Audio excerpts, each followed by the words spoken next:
Texte du bouddhisme ancien traduit directement du pali. Version audio d'accessibilité. Le récit de toutes les contaminations, Sabhasava Sutta numéro 2. Des moines s'efforçaient d'effacer les souillures mineures qui se manifestent quand on commence à pratiquer la supravoyance. Ils avaient déjà une stricte discipline extérieure et intérieure ainsi qu'une intense concentration. Ils approchaient du chemin d'entrée dans le courant au chemin de vision. Gautama leur parle d'abord des contaminations qui éliminent ce chemin, puis de toutes les autres dont il faut se soucier pour atteindre l'un ou l'autre des 4 chemins, chemin d'entrée dans le courant, chemin d'un seul retour, chemin sans retour et chemin d'accomplissement. Ainsi ai-je entendu. En ce temps-là le Seigneur séjournait près de Savatthi, dans le parc Anathapindika du bois Jeta. En cette occasion le Seigneur s'adressa aux moines. Moines. Oui, Seigneur, lui répondirent les moines. Le Seigneur leur dit. Je vais vous enseigner, moines, comment empêcher toutes les contaminations. Écoutez et faites bien attention, je vais parler. Bien, Seigneur, répondirent les moines. Et le Seigneur leur dit ceci. C'est à celui qui sait, moine, à celui qui voit, que j'enseigne l'élimination des contaminations, non à celui qui ne sait pas et ne voit pas. Que sait-il donc, moine, que voit-il donc, qui lui permette d'éliminer les contaminations? La considération juste et la considération fausse. Lorsqu'on prend en considération de travers, moine, des contaminations non encore apparues apparaissent et les contaminations déjà apparues augmentent. Mais quand on considère correctement, les contaminations non encore apparues n'apparaissent pas et les contaminations apparues disparaissent. Il y a, moine, des contaminations qu'il faut éliminer par la vision, des contaminations qu'il faut éliminer par le contrôle, des contaminations qu'il faut éliminer par un bon usage, des contaminations qu'il faut éliminer par une acceptation patiente, des contaminations qu'il faut éliminer par la prudence, des contaminations qu'il faut éliminer en rejetant et des contaminations qu'il faut éliminer en développant. Quelles sont, moine, les contaminations qu'il faut éliminer par la vision? Ici, moine, un être ordinaire, ignorant, qui ne peut voir les purs, qui ne peut connaître la réalité pure et qui n'est pas éduqué à la réalité pure, qui ne peut voir les grands hommes, qui ne peut connaître la réalité des grands hommes et qui n'est pas éduqué à la réalité des grands hommes, ne sait pas avec sagacité quelle réalité prendre en considération ni quelle réalité ne pas prendre en considération. Comme il ne le sait pas, il prend en considération des réalités qu'il ne devrait pas prendre en considération, et il ne prend pas en considération les réalités qu'il devrait prendre en considération. Quelles sont donc, moine, les réalités qu'il prend en considération alors qu'il ne le devrait pas? Celles dont la prise en considération permet à la contamination sensorielle non encore apparue d'apparaître, à la contamination sensorielle apparue d'augmenter, à la contamination existentielle non encore apparue d'apparaître, à la contamination existentielle apparue d'augmenter, à la contamination par l'aveuglement non encore apparue d'apparaître et à la contamination par l'aveuglement apparue d'augmenter. Telles sont les réalités qu'il prend en considération alors qu'il ne le devrait pas. Et quelles sont, moine, les réalités qu'il ne prend pas en considération alors qu'il le devrait? Celles dont la prise en considération amène la contamination sensorielle non encore apparue à ne pas apparaître, la contamination sensorielle apparue à disparaître, la contamination existentielle non encore apparue à ne pas apparaître, la contamination existentielle apparue à disparaître, la contamination par l'aveuglement non encore apparue à ne pas apparaître et la contamination par l'aveuglement apparue à disparaître. Telles sont les réalités qu'il ne prend pas en considération alors qu'il le devrait. Comme il prend en considération des réalités qu'il ne devrait pas prendre en considération et qu'il ne prend pas en considération les réalités qu'il devrait prendre en considération, des contaminations non encore apparues apparaissent et les contaminations apparues augmentent. Ainsi prend-il à tort en considération les questions suivantes. Ai-je existé dans le passé? N'ai-je pas existé dans le passé? Qu'étais-je dans le passé? Comment étais-je dans le passé? Par quelle succession d'étapes suis-je passé? Existerai-je dans l'avenir? N'existerai-je pas dans l'avenir? Que serai-je dans l'avenir? Comment serai-je dans l'avenir? Par quelles étapes passerai-je dans l'avenir? Ou bien il s'interroge sur le présent. Existais-je? N'existais-je pas? Que suis-je? Comment suis-je? D'où vient cet être? Où va-t-il? Ces considérations ineptes suscitent l'une des 6 croyances suivantes. Croire fermement qu'on a un moi autonome, croire fermement qu'on n'a pas de moi autonome, croire fermement qu'on perçoit un moi autonome au moyen d'un moi autonome, croire fermement qu'on perçoit l'absence de moi autonome au moyen d'un moi autonome, croire fermement qu'on perçoit un moi autonome au moyen de l'absence d'un moi autonome, ou croire ce qui suit. Ce moi autonome qui est mien, qui parle et qui ressent, fait dans telle ou telle situation l'expérience de l'effet des bons et mauvais karmas. Ce moi autonome qui est mien est éternel, stable, permanent et de nature immuable, il est semblable aux choses éternelles et restera ainsi. Voilà ce qu'on appelle croyance, piège des croyances, danger des croyances, fausseté des croyances, incertitude des croyances, chaîne des croyances. Quand il est prisonnier de la chaîne des croyances, l'être ordinaire et ignorant ne se libère pas de la naissance, du vieillissement, de la mort, du chagrin, des lamentations, de la douleur, de l'insatisfaction et du désespoir, il ne se libère pas du malheur, je l'affirme. En revanche, moine, le disciple pur et instruit, qui voit les purs, qui connaît la réalité pure, qui est éduqué dans la réalité pure, qui voit les grands hommes, qui connaît la réalité des grands hommes et qui est éduqué dans la réalité des grands hommes, sait quelle réalité prendre en considération et quelle réalité ne pas prendre en considération. Quelles sont, moine, les réalités à ne pas prendre en considération qu'il ne prend pas en considération?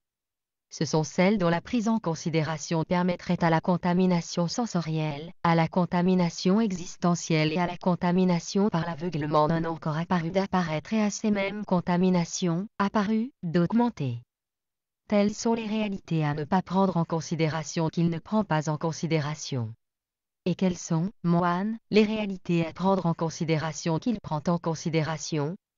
Celles dont la prise en considération amène la contamination sensorielle, la contamination existentielle et la contamination par l'aveuglement d'un encore apparu à ne pas apparaître et les mêmes contaminations, apparues, à disparaître. Telles sont les réalités à prendre en considération qu'il prend en considération.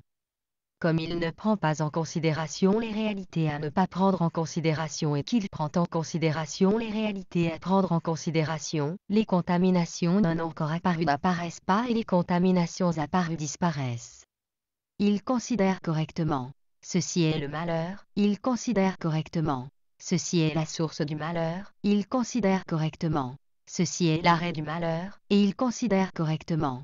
Ceci est le chemin qui mène à l'arrêt du malheur.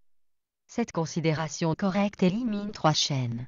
La croyance à la personne, l'hésitation, la méprise relative aux observances et aux rites. Telles sont, moine, les contaminations qu'il faut éliminer par la vision. Et quelles sont, moine, les contaminations qu'il faut éliminer par le contrôle? Ici, moine, c'est avec un discernement judicieux que le moine maintient un contrôle vigilant sur la faculté oculaire. S'il ne maintenait pas ce contrôle sur la faculté de voir, des contaminations perturbantes et brûlantes pourraient se produire. Mais comme il maintient ce contrôle vigilant sur la faculté oculaire, ces contaminations ne se produisent pas. De même, c'est avec un discernement judicieux qu'il maintient un contrôle vigilant sur la faculté auriculaire, sur la faculté nasale, sur la faculté linguale, sur la faculté corporelle, sur la faculté de connaître. Telles sont les contaminations qu'il faut éliminer par le contrôle.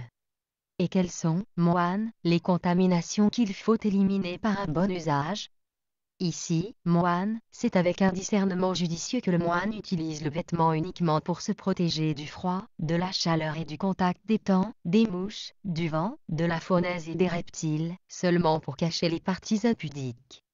Il mange la nourriture avec un discernement judicieux, non pour jouer, pour se stimuler, s'embellir ou resplendir, mais seulement pour soutenir son corps et l'entretenir, pour arrêter l'agression, de la faim, et persévérer dans la vie sainte. J'éliminerai ainsi l'ancien ressenti, la faim, j'éviterai un nouveau ressenti, l'indigestion, et mon mode de vie sera irréprochable et confortable.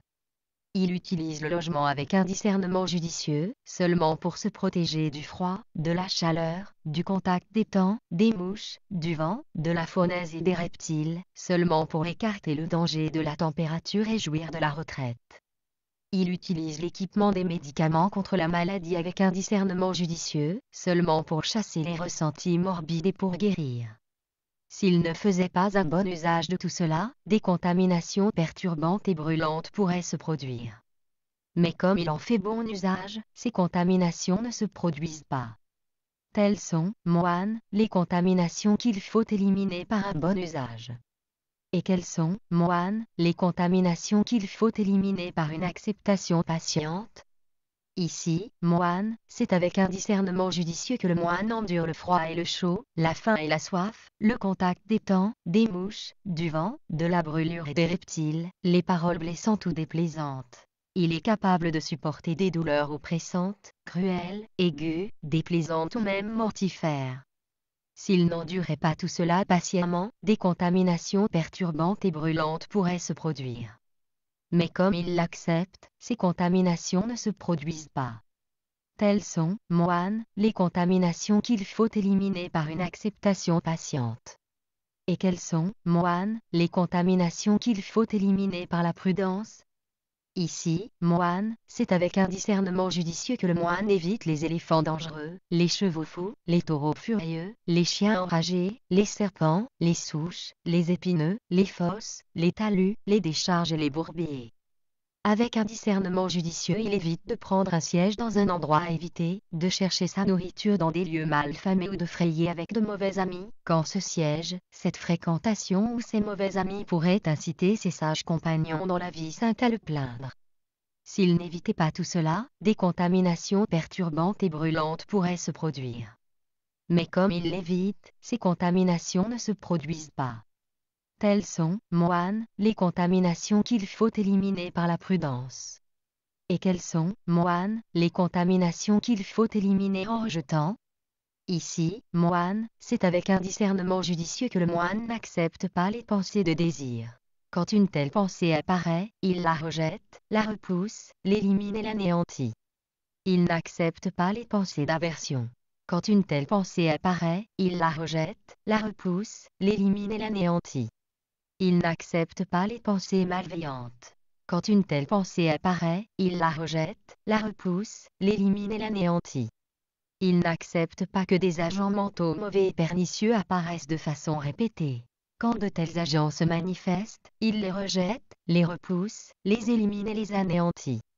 S'il ne les rejetait pas, des contaminations perturbantes et brûlantes pourraient se produire. Mais comme il les rejette, ces contaminations ne se produisent pas.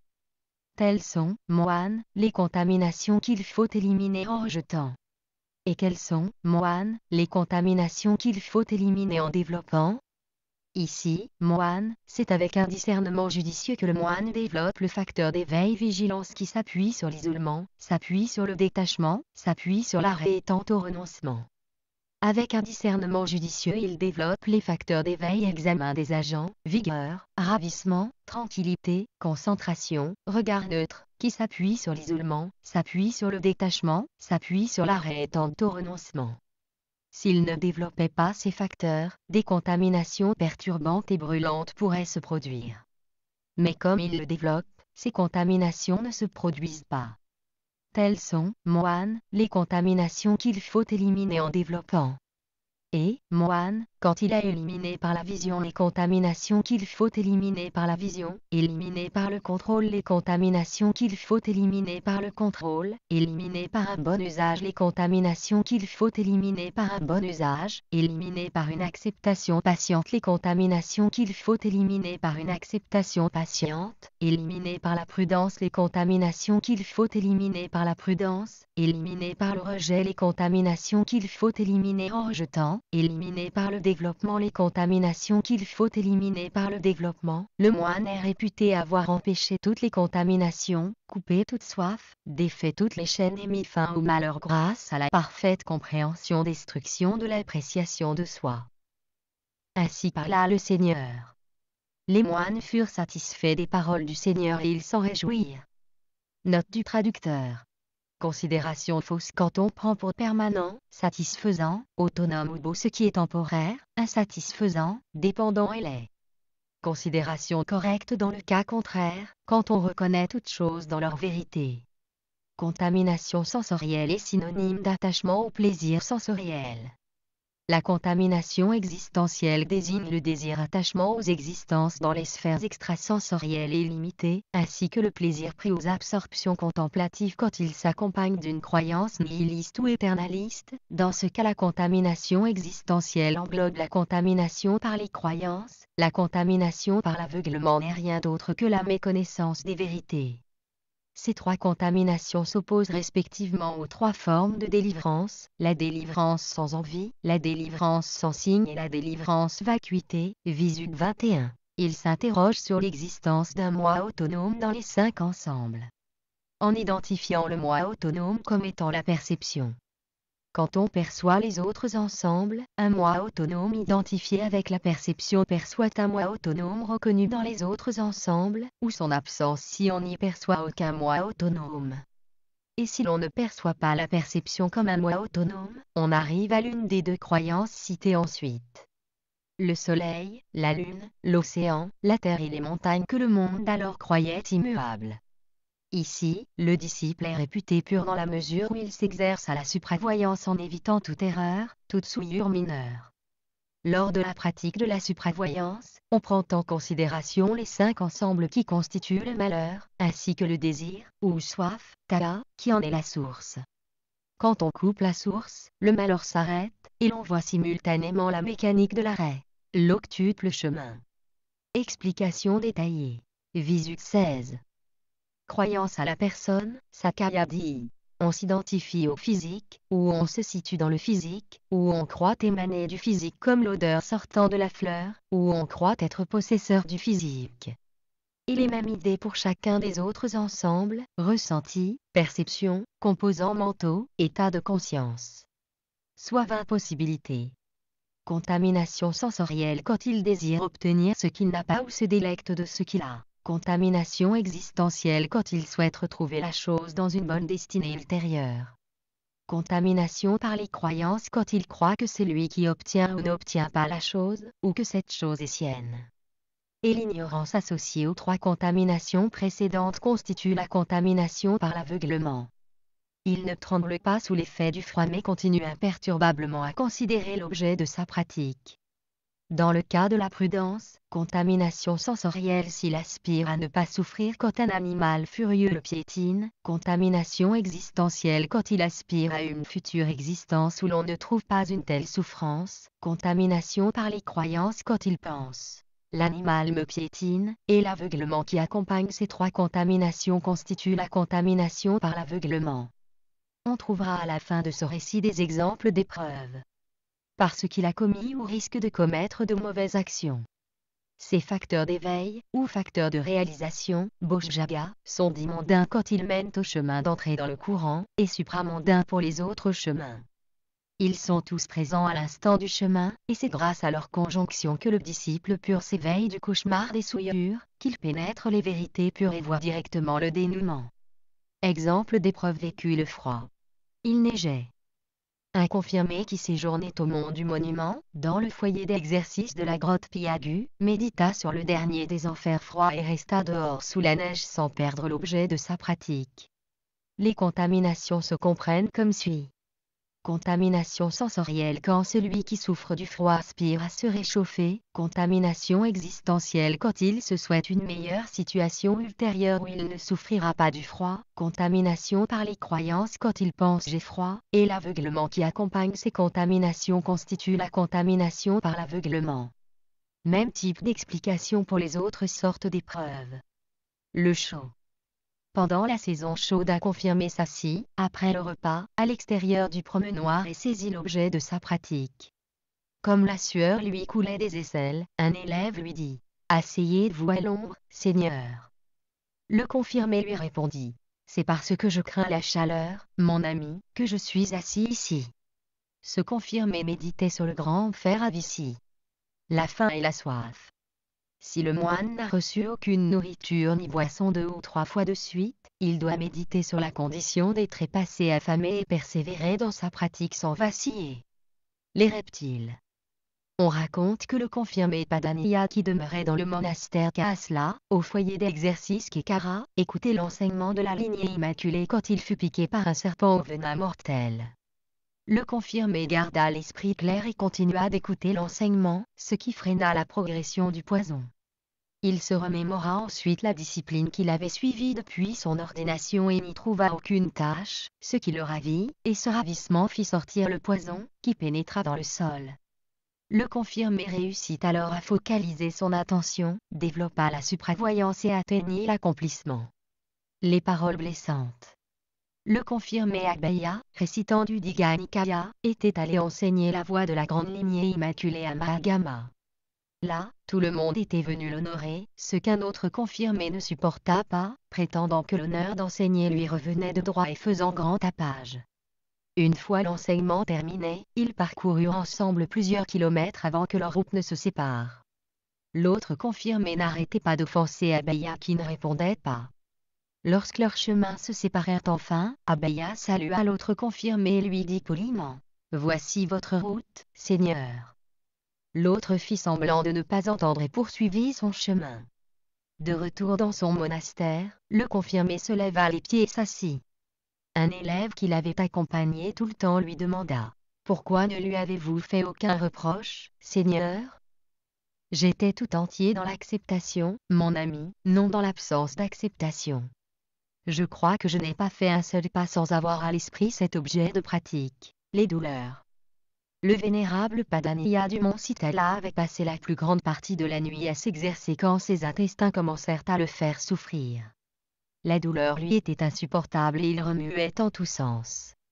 Un confirmé errant qui se tenait à côté du promenoir lui dit : « Mon ami, les renonçants ont pour discipline d'accepter. » « Oui, Seigneur, répondit-il. » Il s'allongea et ne bougea plus. La douleur lui fendait le corps du nombril au cœur, mais le confirmé bloqua ce ressenti, pratiqua la supravoyance, atteignit en un instant l'état de sans-retour et finit même par arriver au complet dénouement. Traduction. Christian Maes. Réalisation vidéotexte. Les connaisseurs du monde.